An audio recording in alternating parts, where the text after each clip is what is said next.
Waitress of polished marble and gold accents, its chandeliers casting an almost ethereal glow over the dining room.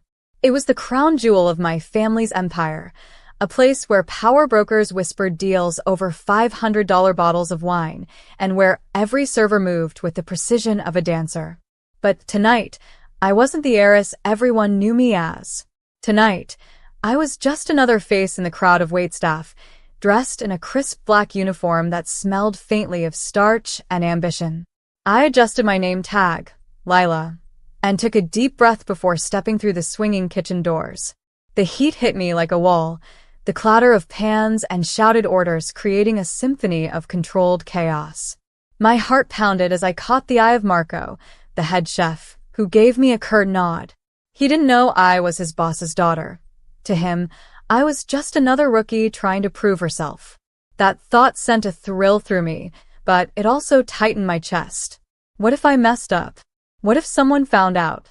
My first table was a group of 6 men in tailored suits, their laughter sharp and self-assured. They barely glanced at me as I approached, their eyes flicking dismissively over my uniform. "Water," one of them barked without looking up from his phone. His tone stung, but I forced a smile, repeating their order back to them with practiced politeness. As I turned to leave, I heard one of them mutter something about kids these days under his breath. My hands trembled as I filled their glasses, the weight of their indifference pressing down on me. By the end of the night, my feet ached, my arms were sore from carrying trays, and my pride had taken more hits than I cared to admit. A server named Rachel had rolled her eyes when I asked for help finding the dessert menu. Another, Jake, snickered when I dropped a fork and scrambled to pick it up. Each slight felt like a paper cut, small but cumulative, until I was bleeding internally. Still, I kept my head down, determined to prove I could handle this world, even if no one believed I belonged here. As I clocked out and slipped into the cool night air, I couldn't shake the feeling that this was only the beginning. Something inside me had shifted during those hours on the floor. The sting of mockery wasn't just anger, it was fuel. And I had no intention of wasting it. The next evening, the restaurant buzzed with the same electric energy, but this time, I carried a simmering rage beneath my polite exterior. I'd spent the day replaying every condescending glance, every muttered insult, and every roll of the eyes in my mind. The staff didn't know who I was, but they sure acted like they did, like I was some clueless rich kid playing dress-up in their world. Well, tonight, they'd see exactly what I was made of.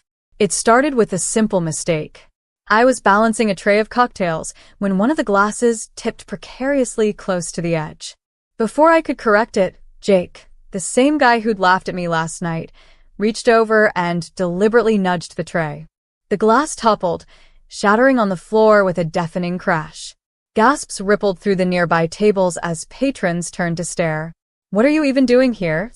Jake sneered, loud enough for the diners to hear. "You're useless. Maybe you should stick to whatever trust fund pays your bills." His words landed like a slap, but instead of shrinking back, I straightened my spine. Every muscle in my body tensed as I set the tray down and turned to face him. The room seemed to hold its breath, the clinking of silverware and murmurs fading into silence. For a moment, all I could hear was the blood rushing in my ears. "You think you know me?" I said, my voice low but cutting through the quiet like a blade. "You think because I don't have your experience or your attitude I'm worthless? Let me tell you something. This isn't about me proving myself to you. This is about you realizing how little respect you actually have for anyone who doesn't fit your mold." Jake blinked, clearly unprepared for my response. But I wasn't done. "And by the way," I added, louder now, letting my gaze sweep across the other servers who had gathered to watch, "if any of you want to keep working here, maybe start treating people with a little decency. Because guess what? None of us are above being replaced." The tension in the air was palpable. Some of the staff exchanged uneasy glances, while others looked away, suddenly fascinated by their shoes. A few patrons nodded approvingly, whispering among themselves. I could feel the shift, the balance of power tilting ever so slightly in my favor. My hands still trembled, but it wasn't from fear anymore. It was adrenaline, pure and unrelenting. But then came the moment that sealed my fate for the night. Marco emerged from the kitchen, his face dark with fury. "What is going on here?" he demanded, his voice booming over the hushed room. His eyes locked onto me, and for a second, I thought I'd gone too far. Instead of backing down, though, I met his glare head-on. "I'll clean this up," I said evenly, bending to retrieve the shards of glass. "But let's be clear, this isn't about one broken glass. It's about respect. And if anyone has a problem with that, they can take it up with me." Marco stared at me for what felt like an eternity before finally nodding sharply. "Get it cleaned up," he growled, turning back toward the kitchen. As I knelt there, sweeping up the mess, I realized something. I wasn't afraid anymore. In fact, I felt alive in a way I hadn't in years. Whatever happened next, I was ready. The next morning, I stood in front of the entire staff, my heart pounding like a drum against my ribcage. The room was eerily silent, save for the occasional shuffle of feet or nervous cough. Everyone was gathered in the main dining area, their faces a mix of curiosity and apprehension. I had called this meeting, and now, as I stepped forward, the weight of what I was about to do pressed heavily on my shoulders. "Good morning," I began, my voice steady despite the storm raging inside me. "I want to thank each of you for coming here today. I have something important to share." I paused, letting my eyes sweep across the room, catching glimpses of confusion and unease. Taking a deep breath, I continued, "Many of you may not know this, but I am Lila Moretti, the owner's daughter." A collective gasp rippled through the room. Whispers erupted, growing louder until Marco silenced them with a sharp command. Faces turned pale, jaws dropped, and eyes widened in shock. I watched as realization dawned on their faces, transforming disbelief into something akin to dread. "I've been working alongside you these past few days," I explained, my tone firm yet tinged with emotion. "Not as a mere observer, but as one of you. I wanted to understand the challenges you face daily, the pressures you endure. But what I discovered," I hesitated, swallowing hard, "was disheartening." Silence enveloped the room once more, thick and suffocating. I could feel the weight of their stares, some filled with guilt, others with defiance. I witnessed disrespect, mockery, and a lack of camaraderie that should never exist within our team, I stated, my voice rising slightly. "This is unacceptable. We are a family here, and we must treat each other with respect and dignity." The atmosphere shifted palpably. Some staff members hung their heads in shame, while others crossed their arms defensively. I saw tears welling up in Rachel's eyes, and Jake's face flushed red with embarrassment. It was a moment of reckoning, raw and unfiltered. "I am implementing new policies effective immediately," I announced, my resolve strengthening with each word. "First, mandatory training sessions on workplace respect and communication will be held weekly.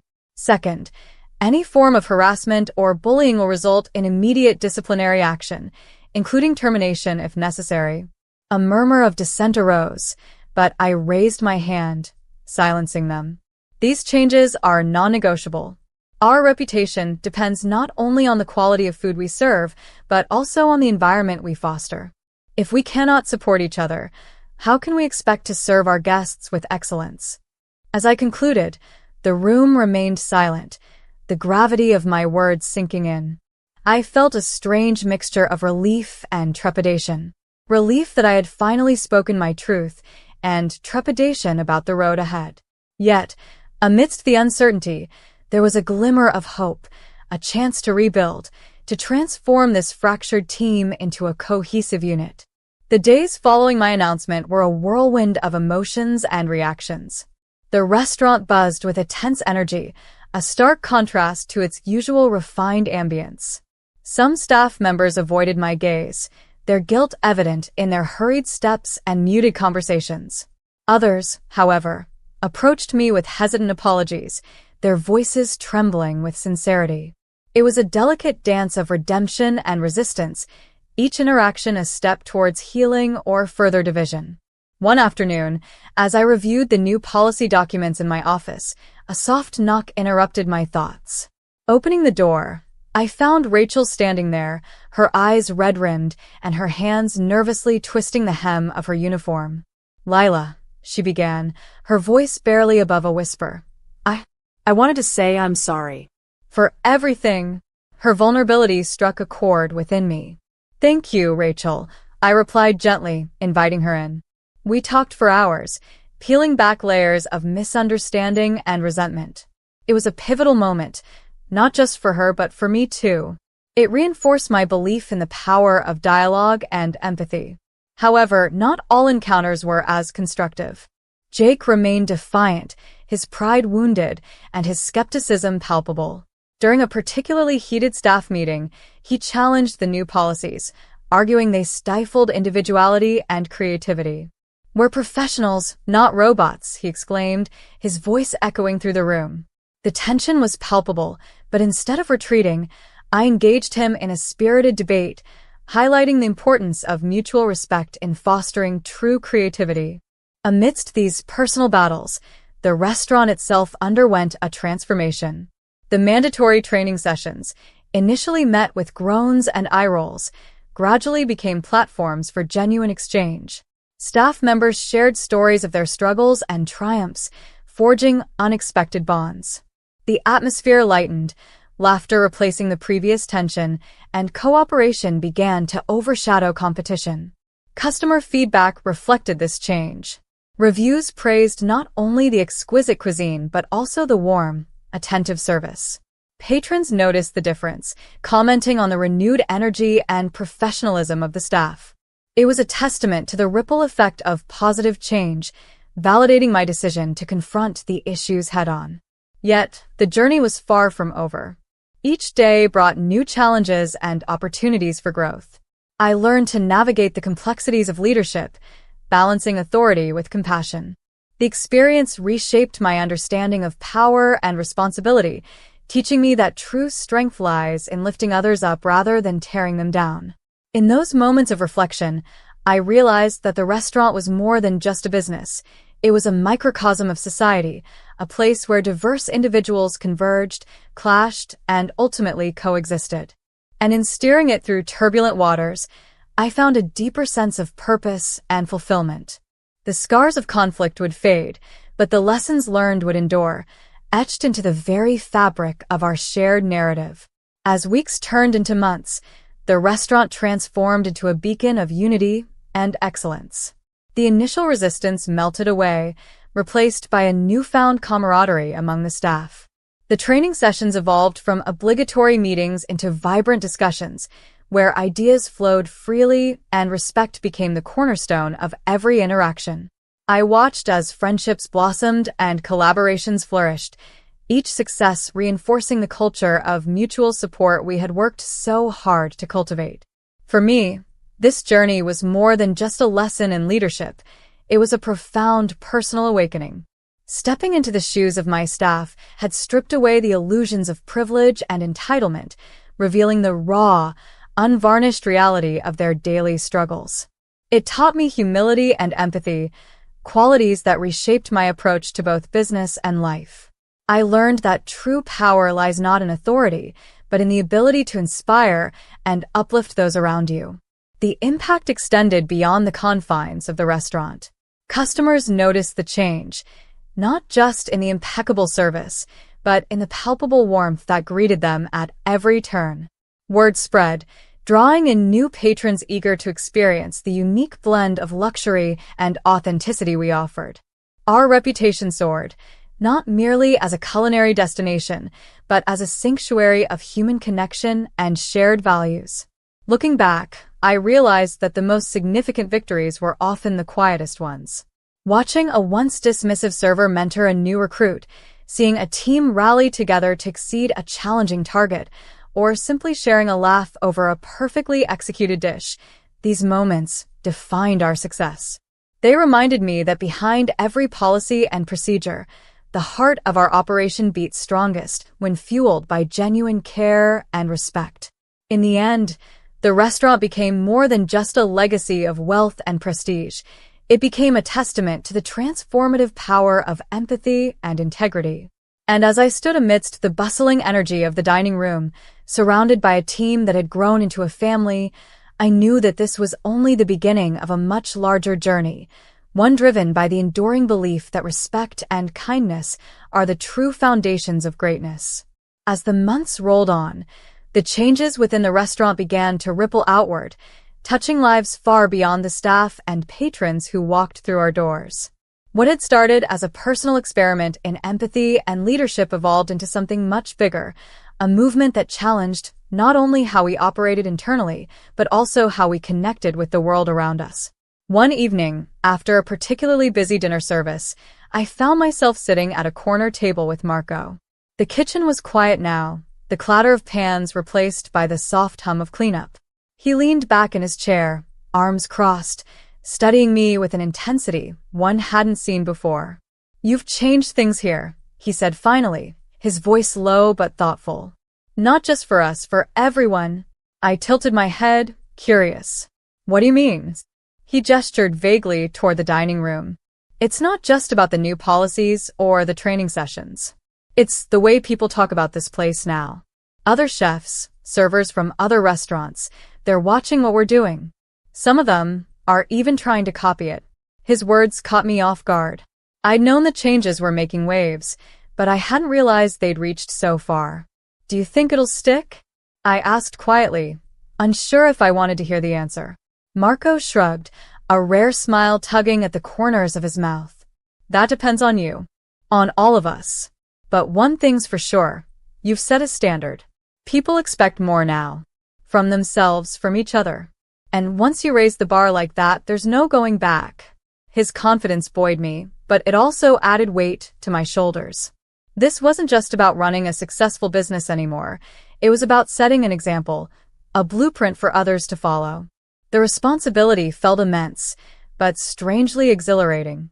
Inspired by Marco's words, I decided to take the next step, expanding our mission beyond the walls of the restaurant. I launched a community outreach program aimed at providing hospitality training and job opportunities to underserved populations in the city. We partnered with local shelters, vocational schools, and nonprofit organizations to create pathways for individuals who might otherwise struggle to find stable employment. The first cohort of trainees arrived a few weeks later, their faces filled with equal parts hope and apprehension. Many of them came from backgrounds marked by hardship. Some had battled addiction, others had faced homelessness or incarceration. But beneath their scars lay resilience, determination, and untapped potential.